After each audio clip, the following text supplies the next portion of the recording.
Alhamdulillah, praise Allah subhanahu wa ta'ala. And we ask Him Jalla Sana'u for the gathering to be filled with the grace of the people in whose memory we gather, inshallah. The Ahlul Bayt of the Rasul alayhi salatu salam. We ask Allah subhanahu wa ta'ala for the goodness of the gathering and the blessings of those.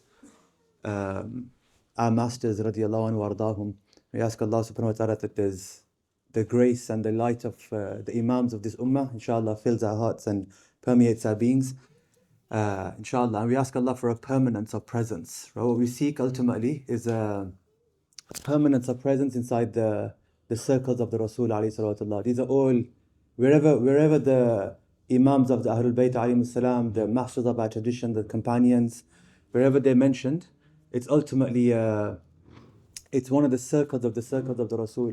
You know, like one of our teachers, he would describe these halaqat, and he would say that it's the limitations of our perception, like it's the limitations of our seeing, that we can't understand the reality of what these things are, especially in the age that we live in.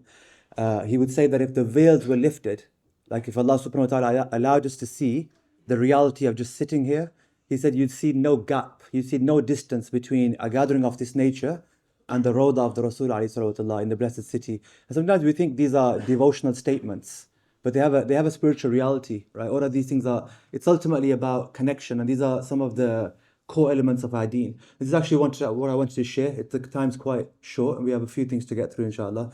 But it was just one core idea that I wanted to share with you guys, inshallah. Something to reflect upon, especially coming out of as you guys know, we've just come out of the blessed month of Muharram, and inshallah people have had exposure to, the discussions and conversations around the Imams of the Ahlul Bayt alayhi salam, the great family of the Prophet ﷺ, and who they are, where they stand. One of the things that's being lost inside our conversation, so even I'm talking about circles in which the circles of the deen, right? Circles where religion is spoken about, the practice of the deen is spoken about, and it's taught. One of the things that's often lost, especially due to the nature of the time that we're in, and due to the nature of the way in which the kind of undertones of the age that we live in, is this idea of what they used to call a mashrab, right? The Imams would speak about, like for example, you have your deen, which is Islam, right? And then within that, you have sects in terms of creed. So you have beliefs that we hold, and there's orthodoxy, there's normative Islam that's been inherited from the Prophet ﷺ. There's beliefs that we hold, right? And then you have ways that you practice the deen. Like everyone's heard of the term madhab, for example. You talk about what madhab are used. People are Hanafi, and then ultimately the ummah's agreed upon, settled upon 4 madhahib that define mainstream, normative, inherited Islam, right? These define our tradition. And so you practice the deen, you pray in accordance with one of these 4 madhabs. There's another term that you'll find inside our classical literature, like in books of tafsir and other works. They speak about something called the mashrab. So, and your mashrab is literally, the word mashrab means the place that you drink from. It's where you go to get your drink, literally, right?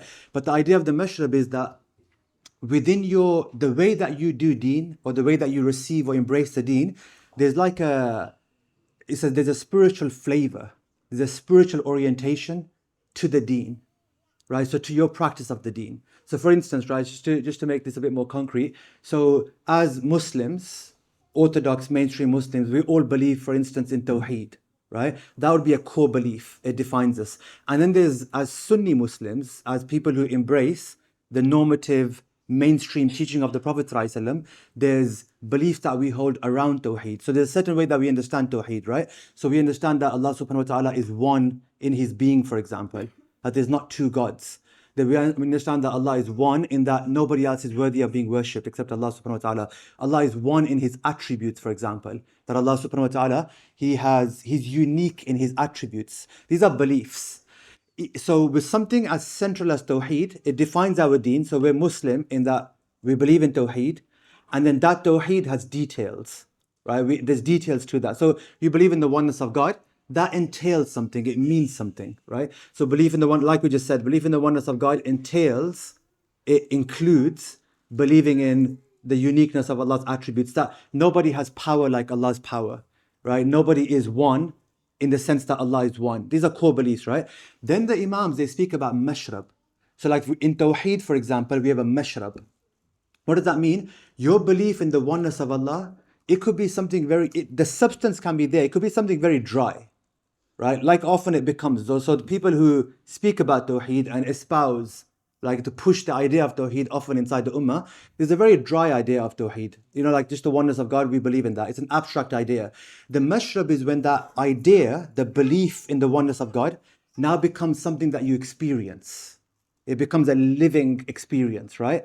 And that's what the Imams speak about. So like Tawheed as a living experience, something that you'll feel, something that you see, something that you perceive inside your day-to-day life as a believer. That's this idea that everything that happens is ultimately being created by Allah subhanahu wa ta'ala. Imagine living, for example, imagine your state becomes that when I move my hand right now, so I move from here to there, my hand, right? Imagine your state becomes Tawheed, translated into experience, becomes Allah subhanahu wa ta'ala created the movement of my hand in the very instant that I willed it. That's what we hold as that's our understanding of Tawheed, right? It's a mashrab. It acquires a flavor. So things happen in day-to-day life, when the qadr, when destiny unfolds, right, in front of us, we have things that happen, the good of it and the bad of it. Imagine Tawheed becomes a living thing. It becomes a lens by which it's no longer, oh, I believe in one God. And when I worship, when I bow down to one God. That's at the belief level, right? And at the worship level. What about at the experience level?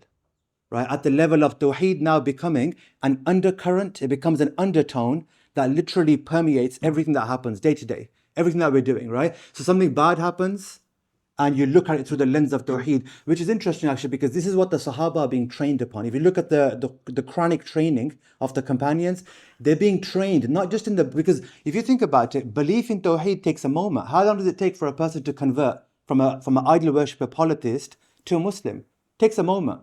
They say La ilaha illallah. You say like the Ashhadu an la ilaha illallah. I testify, I confirm that there's only one God and no one besides Him subhanahu wa ta'ala. You say that, you're a Muslim. And you say the Shahada of the Prophet ﷺ. Takes a moment. So what's happening for 23 years to the Sahaba? What's part of the tarbiyah? The tarbiyah is to not convert to the idea of Tawheed. It's to convert to the experience of Tawheed, right? Where now you're living it. You're seeing it in every moment. And the Imams speak about this. Like Ibn Ajib radiallahu anhu, he says it's interesting that, like if you look at Surah Al Imran, the third surah of the Quran, Surah Al Imran is, they call it the surah, one of the surahs of Tawheed inside the Quran. So Allah subhanahu wa ta'ala, Surah Al Imran is the surah that Badr is spoken about, Uhud is spoken about, a lot of the difficulties that afflicted the companions, a lot of the difficulties the companions go through, tribulations as a group, as a body of believers, a lot of the difficulties they go through as Muslims are spoken about in that surah. And that surah constantly refers back to the Tawheed of Allah subhanahu wa ta'ala. Right? What's the idea? The connection, the tarbiyah, what the Sahaba are being trained to do, they're being trained to see whatever's happening in their lives, the day-to-day, the difficulties, the tribulations, they're being trained to see that through this lens of Tawheed. So they experience the difficulty of Uhud as through the lens of Tawheed. Right? They experience the challenges of Badr and what they go through the lens of Tawheed and so on. And you can do this with everything, by the way. So for example, you believe in the Prophet ﷺ, core belief, that makes you Muslim. And then you have certain set beliefs about the Rasul, that makes you Sunni, orthodox, mainstream, normative Muslim. That's done, right? Now, what's your mashrab? Right? What's the spiritual flavor, the spiritual undertone of your belief, for example, in the prophecy of the Prophet ﷺ? Like when you speak about the Prophet ﷺ, is it just, Muhammad did this, Muhammad said that, Muhammad's family, Muhammad's companions, alayhi salatullah? You find this. If you look at popular discourse, people, you can sense the flavor of someone's iman from the way they speak about the Rasul ﷺ. On all sides of the ummah, they're going to speak about the Rasul.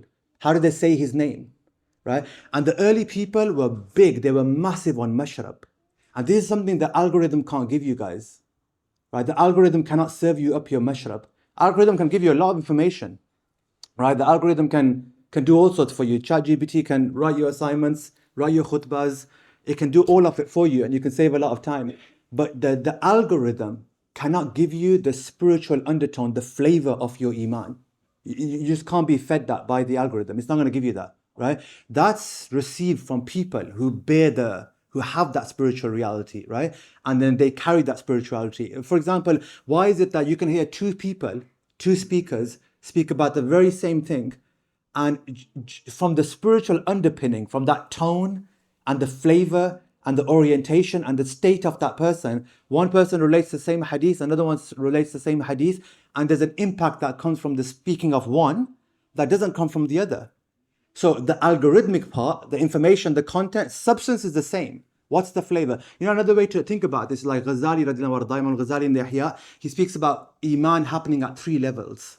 He says that Iman, you go through 3 levels of engagement with Iman. So Iman happens, he says, and the way to think about it is the great analogy of the fruit that's come very useful, right? Imam Ghazali uses it a lot. You think about like a watermelon, you think about a banana, you've got the peel, you've got the kernel, you've got the fruit inside, the banana itself, and then there's something unseen.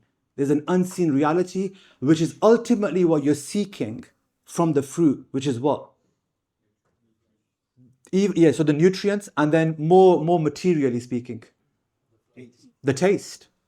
Like even a bad tasting banana can have the nutrients, but you're not enticed by it. It's no longer attractive, right? And so you got the peel, which is the outside. You got the fruit inside. People often think the objective of the fruit is the fruit. It's never the fruit. What brings you back to the fruit is the flavor. And it's the unseen reality that ultimately is enticing. What brings you back to the good food is not few of us are going to read the profile, right? If I asked you, like, what's the calorie count on a banana? You're not eating it because you know the calorie count, or you know the nutrient density, or we don't know any of that. It's the taste. You like the taste, you have it, it becomes a habitual staple, a food item. You don't like the taste, we don't go back to it. And so it's the same thing with Iman. Ultimately, you've got the belief, right? You've got the details of the belief, which is the fruit and how you're meant to hold on to it. But that taste is ultimately what brings you back to that.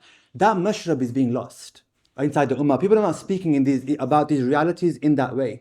And this is what you're going to get from the imams of our tradition, which you're not going to get from, like we said, you're not going to get this from people who are not inside the Sanad, right? There's a hidden spiritual undertone.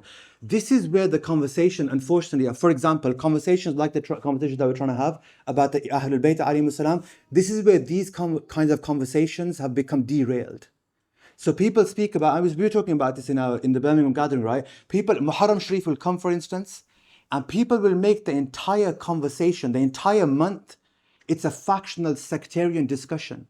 Who has the right to the Ahlul Bayt and who should be speaking about the Ahlul Bayt? You've got extremists on one side doing their thing. You've got extremists on the other side looking to replace that conversation, which is a sick form of existence if you think about it, right?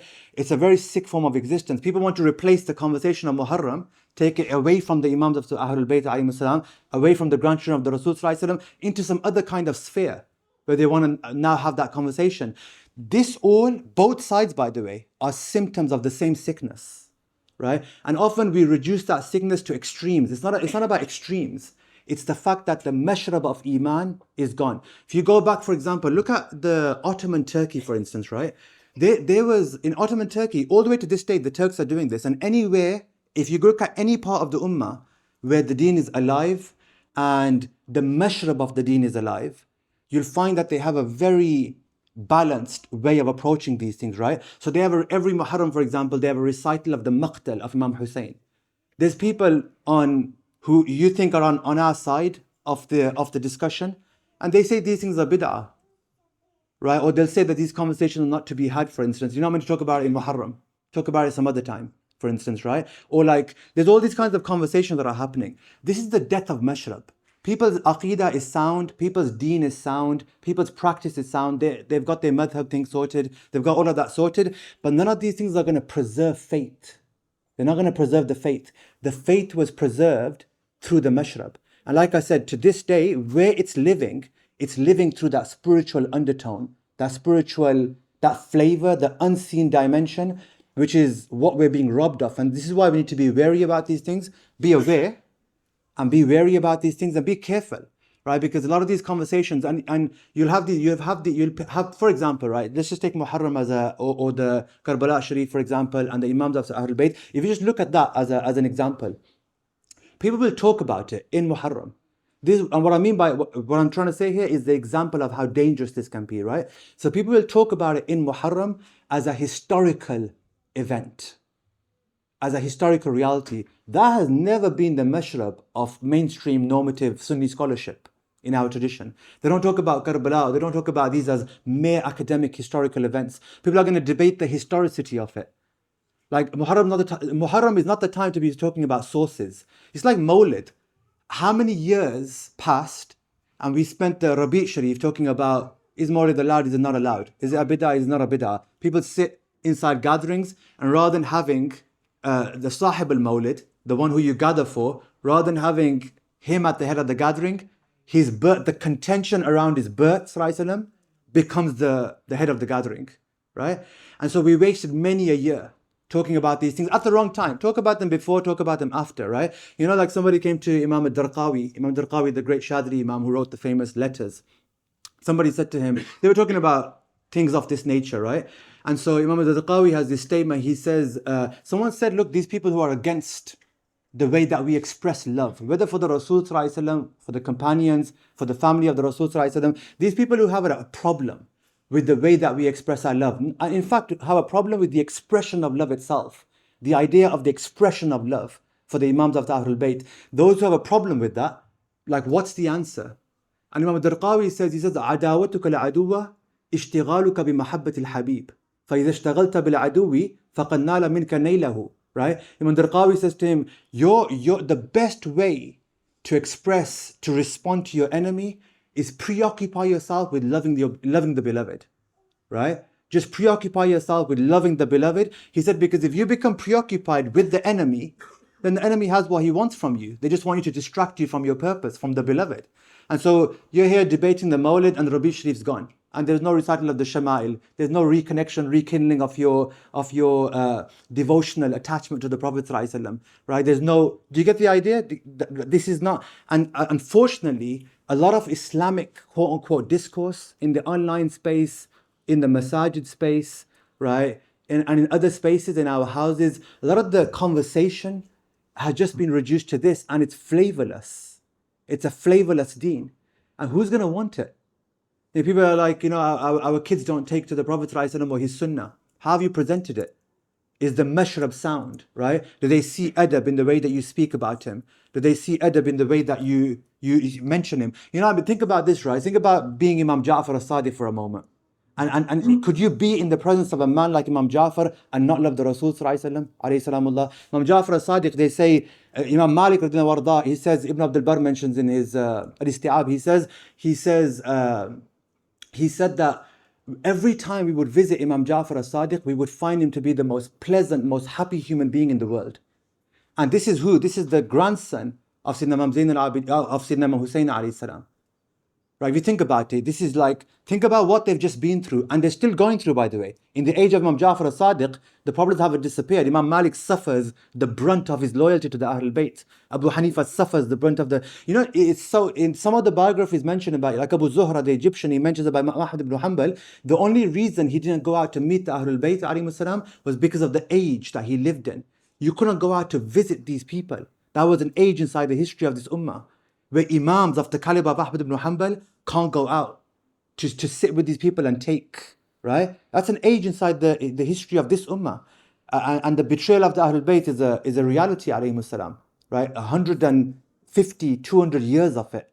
Like just in the Maqatil they mention, just in the Umayyad period, over 80 imams of the Ahlul Bayt, they gave their lives for the deen of the Prophet ﷺ. They were killed by Umayyad governors, by 78 to 80, one generation, right, under one government. And so this is something. So Imam Malik al-Warda, he says that when we would go to Imam Ja'far as-Sadiq, he was the most, every time and he said to Imam Malik says that he would always say to me how much he loved me. Imam Malik, he says, Imam Ja'far would always say to me how much he loved me, and he said he knew, كَانَ يَعْرِفَ أَنَّهُ يَسُرُّنِي. He said he knew that I loved to hear from the grandson of the Prophet ﷺ that I'm loved by him. And because he knew that, he would say it to me each time. Then he says, إِلَّا إِذَا ذُكِرَ النَّبِي صلى الله عليه وسلم. The only time we will see that change, that would change, that pleasant face, that beauty, that happiness, the only time that changed was when the Prophet ﷺ was mentioned. He says that when the Rasul was mentioned, it's farra lawnuhu. He would turn pale. His face would change. They said we would see palpitations from his chest and agitation inside his body, right? Because of the response to the name of the Rasul ﷺ. That's Mashrab. You can't impose that. You can't impose that response to the name of the Prophet ﷺ. You can't make that happen. It's Mashrab. You sit with him, and Imam Malik then becomes the same Imam who inherits that Mashrab. He inherits that spiritual flavor from his teacher, and then he becomes the same Imam who's reciting hadith of the Prophet ﷺ, and he's bit by the scorpion. You know the famous narration, some narrations over 30 times. 20 times narrations mention, and the students of Imam Malik say his face is changing from pale to blue to purple to red back to pale, and we see his face, see his complexion change, and he keeps narrating. Why was he unmoved? Because he inherits from the Imam. He took his spiritual temperament, his spiritual orientation towards the Prophet ﷺ from the Imam. There's a spiritual orientation towards the Ahlul Bayt of the Rasul alayhimus salam. And some of our teachers, like Shaykh Islam, I've heard the particular wording. One of our teachers, Shaykh Sidna Ibrahim al-Ba'ith al-Kattani, the great muhaddith of Alexandria, who passed a couple of years ago, rahimahullah, he used to talk about this idea of wala, of having devotional loyalty to the Ahlul Bayt. This is one of the underpinning, defining features of the soundness of your spiritual orientation. Like, is Iman flavorsome, or is it a substance still there? Still nutrient, it's got its nutrient density, but it's flavorless. Do you get the point? Like, a corpse is still a human body, but it's lifeless. It's still there, but it's lifeless, right? And so the Imams, they say this idea of wala, this idea of loyalty. And what's interesting is people want to set up these false competitions. Sahaba, Ahlul Bayt never existed. Like, show us that. Show us that inside the history of our Imams. People of sound Mashrab, these dichotomies, these ideas of, you got the Imams of the Ahlul Bayt, you got the Sahaba. These factions, this doesn't exist amongst the Sahaba. In fact, they say, you know, our teacher used to say, Shaykh Bilal Hussain, he would say, the teachers of wala, the teachers of loyalty, devotional blind commitment to the Ahlul Bayt of the Rasul ﷺ, and understanding their pedigree, seeing who they are, the teachers of that mashrab, of that spiritual reality, are the companions themselves. They taught that. And we know that, right? If you just look at the way that they were. And there's many examples of this. Sayyidina Abu Bakr as-Siddiq, they say he's the Imam of wala. This is how our teachers refer to him. They would say he's the Imam of loyalty to the Ahlul Bayt alayhimus salam. You know, Sayyidina Abu Bakr, many instances, Sayyidina Abu Bakr, I mean, think about this as a reality. Think about, this is the Imam, this is Sayyidina Abu Bakr speaking, right? Sayyidina Abu Bakr, you know, when Sayyidina Fatima alayhi salam, there's a narration in many of the books of hadith. Imam Bukhari, in fact, mentions something to this effect too. But there's a narration when the Sayyida alayhi salam, when she's on her deathbed, when she's about to pass, he goes to visit her. And he goes inside, and there's a conversation that ensues on the back of some things that had happened. There's a conversation that ensues, and you know, Imam, think about this. This is from the Imam of Deen, the first Khalifa al-Rashid, the inheritor, the heir of the Rasul sallallahu alaihi wasallam. Look at his wording. Sayyidina Abu Bakr, he says, I've left my family, and I've left my post, and I've left everything that I've left to come to you, to the Sayyida. And he says, ibtigha'a mardatillah. This is the framing. Think about this as framing. Who the Ahlul Bayt are. If they don't sit, see what the point of these majalis is, to figure out where does this idea sit in the structure of your deen? Because we're all doing deen, right? On some level. Where do these things sit inside the structure of deen in the way that we do it? That's what needs to be contemplated, because the conversation's gone really far. It's gone really far. You know, like this is not even part of normative discourse anymore. Like there's a generation of scholars who are speaking about it still, but in this generation, this is not part of normative discourse. And this is what we need to reflect upon. Where do these realities sit? Abu Bakr radiallahu anhu, the great Imam, he says, I've come here to speak to you. He says, I've come ibtigha'a mardatillah. I've come to you for the sake of Allah's pleasure. وابتغاء مرضات رسوله. I've come to you for the sake of the Rasul's pleasure. وابتغاء مرضات أهل البيت. Right? I mean, just think about that, where he's placing this, right? He says, I've come to you seeking the pleasure of Allah, the pleasure of the Rasul, and the pleasure of the Ahlul Bayt. I.e., that's something we seek. He's the Imam of Khilafah, the heir of the Rasul. He's seeking the pleasure of the Ahlul Bayt alayhimus salam, right? In other words, in the Sahaba, this was something that you sought. They would seek to have their pleasure. Similar wording has been narrated from Sayyidina Umar radiallahu anhu on many occasions, right? Sayyidina Umar radiallahu anhu, he says, he once goes in the same kind of context. He went to Sayyidah Fatima in Sahih al-Bukhari. He goes to Sayyidah Fatima alayhi salamullah, and he says, he says to her, Wallahi, ما رأيت أحدا أحب إلى أبيك منك. He says, Wallahi, speaking to the Sayyidah, he said, I've never seen anyone more beloved to your father than you. And he says, Wallahi, there is no one more beloved to me after your father than you. Right? Like, there's a position that she occupies in the heart of Sayyidina Umar radiallahu anhu. And this is normative. You know, Sayyidina Abu Bakr radiallahu anhu, he would, this is again Mashrab, guys. This is not, this can't be framed from a fiqh, from a legalistic lens. But if you remove these things, your deen is ritual. Your deen it's empty substance. It's form without reality.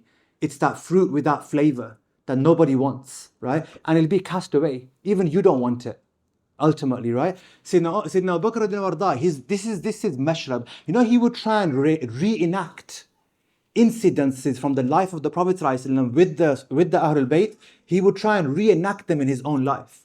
The hadith in Bukhari, you know, like we know about Sayyidina Imam Hassan and Imam Hussain alayhi salam, that they would play on the back of the Prophet ﷺ, that they would ride his shoulders. The Rasul would walk the marketplaces of Medina al-Munawwara. He would walk the streets of the city with the Hassanain Karimain on his shoulders, right? And they would do this in public, because the narrators of these hadiths are the likes of Sayyidina Abu Hurairah.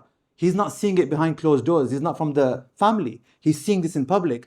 Sayyidina Abu Bakr during his caliphate, if he ever saw Sayyidina Imam Hassan, in the narration it mentions Imam Hassan, if he ever saw him inside the street, he'd pick him up and reenact that moment, to relive that moment. He would place Sayyidina Hassan on his shoulders, and he would play with him, and he would say, Bi Abi, Shabihun bin Nabi, Laysa Shabihan bi Ali. Right? He would say this kind of playful line. He would say, look at Sayyidina Imam Hassan, and he would say, my father be sacrificed to you. You're like your grandfather, the Rasul. You're not like your father, Sayyidina Ali. And in the narration it says, وَعَلِيٌّ قَائِمٌ بِجَنْبِهِ يَضْحَكُ. Sayyidina Ali would be standing there laughing, right? At that, and he would repeat that line. Every time he saw him, place him on the shoulder, say that playful line, reenacting. This reenactment is mashrab. And we've seen this with our teachers, by the way. We've seen this, like we've seen our teachers of ours who when they go to holy sites, they will reenact things.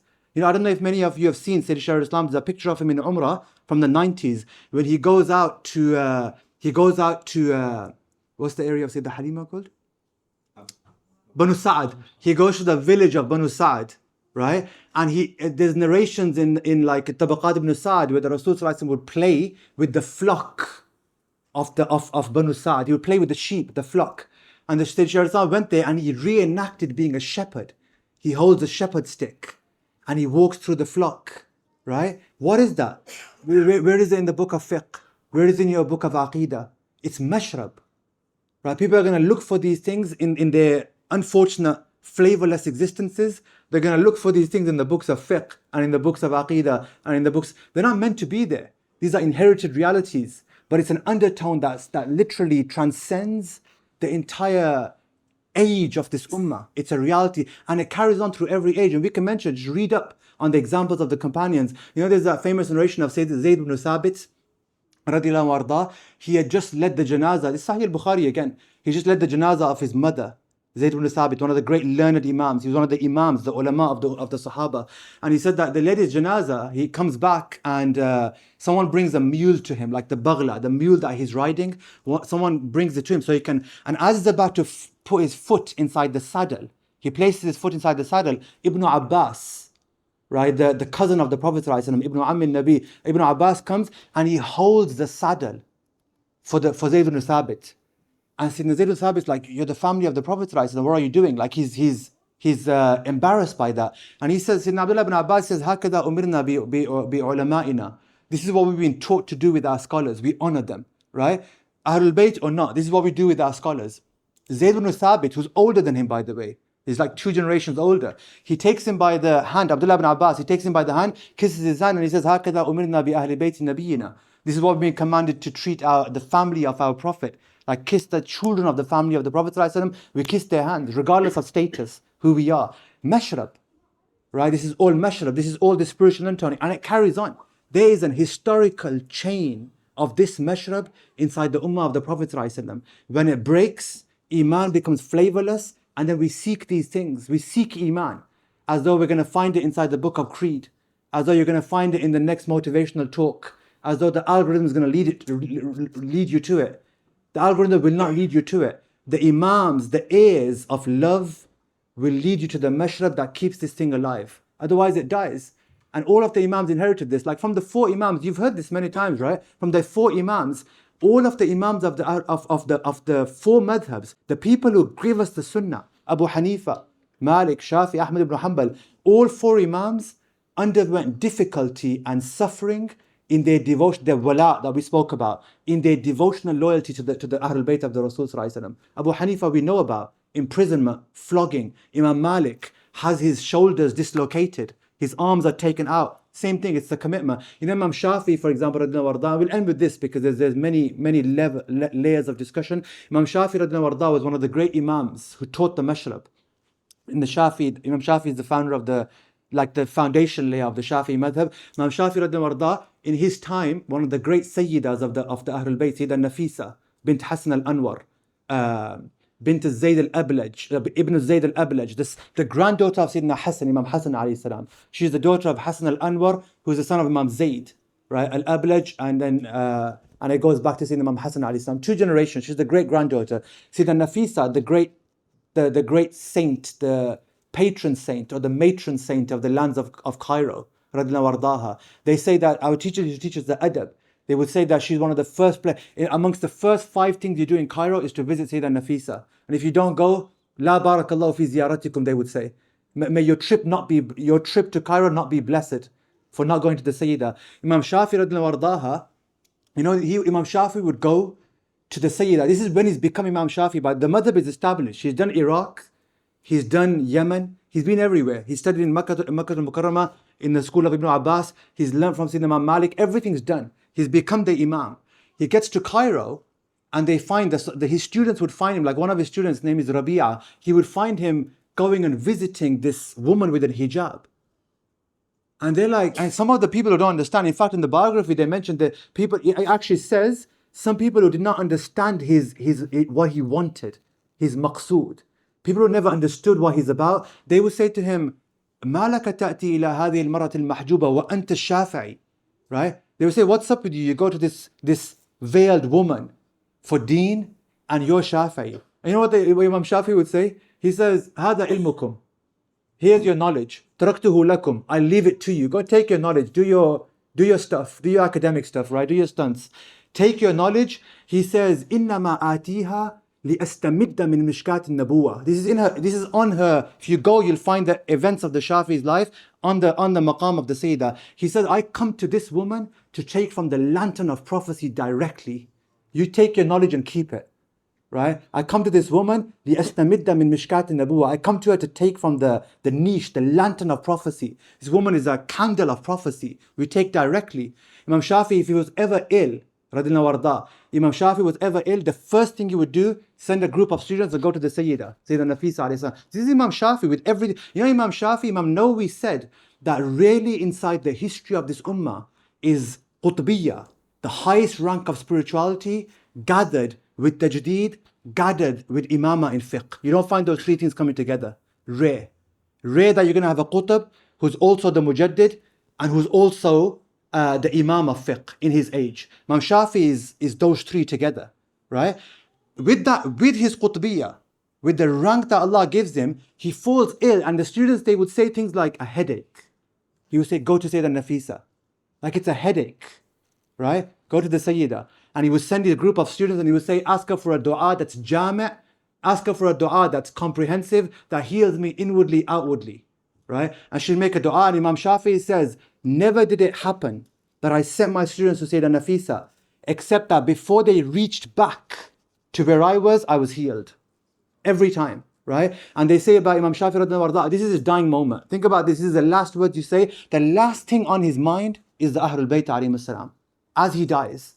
They say some of the students, they say, and one of his most senior students, the compiler of his madhab, they say that the last thing Shafi'i said to us, one of the last things was, when I die, take my janazah and just pass it by the chamber, the room of Sayyidah Nafisa. Just pass it by. Stop there for a bit and let the Sayyidah look out onto my dead corpse. Right? Just stand there. And he said, you know what he said? He says, nobody prays my janazah until the Sayyidah has prayed alone. Nobody prays. Where's that? show us in the hadith, show us the madhab, show us the fiqh opinion. It's a mashrab. People are flavoursome iman. And this is why their memory lives on. We talk about them. You can taste in their stories, you taste the flavour of their faith, right? You can feel it. And so he says, take my janazah. So they go there. You know what the Sayyidah does? She comes out, she looks out and she prays.